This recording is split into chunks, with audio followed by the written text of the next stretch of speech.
এই বিদেশের মাটিতে যখন মাস শেষে স্যালারিটা আসবো, নিজের কাছে কিছু রাখো না, সবটা টাকা বাড়িতে পাঠাই দিও। ওই মাস শেষে কারো থেকে দাঁড় নিয়া খানার টেয়াটা মিল করো, এরকমই করো। এই যে দেখো ভাইটা জীবনের অর্ধেকটা বছর এই প্রবাসের মধ্যে কাটাই দিছে, নিজের দিকে কিছু চায় না, নিজের কেরিয়ারের দিকে, নিজের ফিউচারের দিকে কোনো দিকে চায় না। বাপমার কাছে সবকিছু তুইলা দিছে, লাখ লাখ টাকা বাংলাদেশে পাঠাইছে। ওই টাকা দিয়া বাপমা বিল্ডিং করছে, ভাই বোনদেরকে বিয়া দিছে, সবাইকে সেটেল করে দিছে। যখন 25 বছর পর ওই সন্তানটা দেশে গেছে, বাপ মা দেখা দিয়ে ঘর থেকে বার করে দিছে। এর থেকে বড় কষ্ট আর জীবনে কিছু হইতে পারে? বলো আমাকে। এই প্রবাসের মধ্যে মানুষ কতটা কষ্ট করে আমি জানি।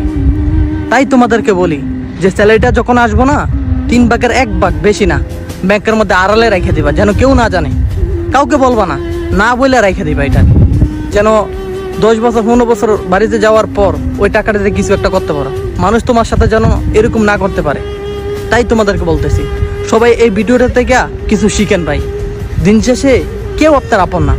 আপন বাপ মা যদি এরকম করে, এরকম বেইমানি করে, আর একার মানুষ তো বাদ দিলাম ভাই। জীবনে আর কাকে বিশ্বাস করবেন ভাই, কাকে বিশ্বাস করবেন? সো ভিডিওটা বেশি বেশি শেয়ার করেন। আর যেই প্রবাসী ভাইয়েরা অন্ধভক্ত হইয়া সব টাকা বাড়িতে পাঠা দেয়, সো ভিডিওটা বেশি বেশি শেয়ার করবেন। আর